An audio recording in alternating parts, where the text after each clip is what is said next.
Pre workout को लेके बहुत सारे बिगनर्स है, कोई इंटरमीडिएट लोग हैं जो रेगुलर प्री वर्कआउट लेने लगे, उनको कुछ प्रॉब्लम्स इशू आ रहे हैं, उसको लेके हम डिस्कशन करेंगे। तो पहला जो मेन मेजर इशू आता है वो लेता है इचिंग को लेके। तो प्री वर्कआउट लेने के बाद बहुत सारे को इचिंग होने लगती है, खुजली होने लगती है। और आजकल के जो प्री वर्कआउट है बहुत एडवांस लेवल के प्री वर्कआउट, हाई कैफीन होता है उनके अंदर, तो वो खुजली आपको चलेगी। करना क्या है, अगर आपको इस तरह से अगर होता है, अगर खुजली होती है तो कुछ नहीं करना, सीधा अपने वर्कआउट के ऊपर फोकस करें और तबियत और दिल लगा के मेहनत करें आप।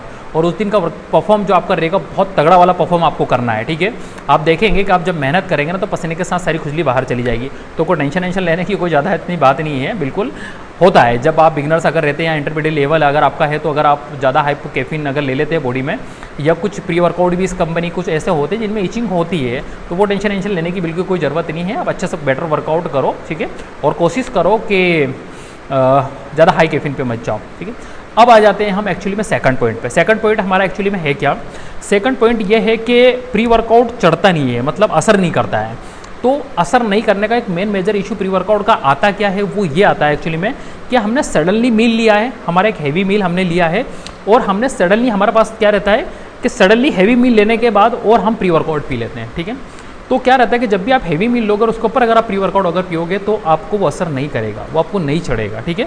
तो आपका जो मील है और प्री वर्कआउट इन दोनों के बीच में कम से कम ज़्यादा नहीं तो 30 मिनट की गैप तो होनी चाहिए। वैसे तो किसी भी मील के अंदर 1 से 1.5 घंटे का गैप अगर होगा तो आप बेटर परफॉर्म करवाएंगे और ज़्यादा बेस्ट वर्कआउट करेंगे, और आपका प्री वर्कआउट भी आपको अच्छे से असर करेगा और आप बेटर परफॉर्म कर पाएंगे प्री वर्कआउट लेने के बाद, ठीक है। तो इस चीज़ का आपको विशेष ध्यान रखना। एक मेन मेजर इशू ये भी आता है प्री वर्कआउट लेने के बाद कि लड़कों को नींद नहीं आती, उनकी नींद उड़ जाती है एक्चुअली में, ठीक है, वो रात भर सो नहीं पाते हैं, ठीक है। तो दोस्तों एक्चुअली में ये मेन मेजर इशू उन लड़कों के साथ में आता है जो कि नाइट में प्री वर्कआउट लेते हैं। आपका जो प्री वर्कआउट अगर आप मॉर्निंग में लेते हो तो कोई इशू है ही नहीं, या आप दिन में भी अगर वर्कआउट करते हो तो भी कोई प्रॉब्लम नहीं है।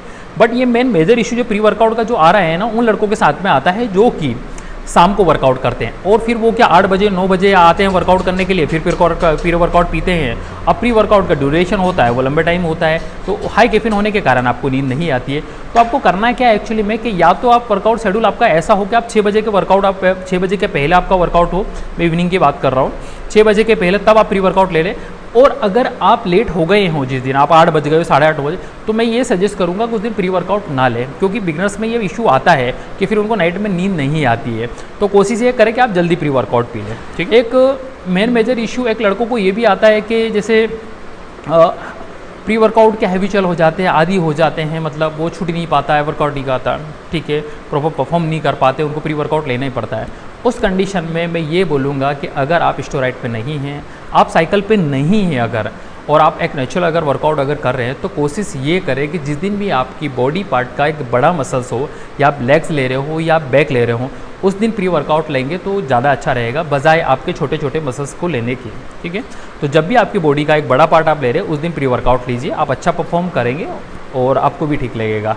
तो इसी तरह वीडियो देखने के लिए मुझे फॉलो करें इंस्टाग्राम पे, फेसबुक पे और यूट्यूब पे सब्सक्राइब करना बिल्कुल भी ना भूलें।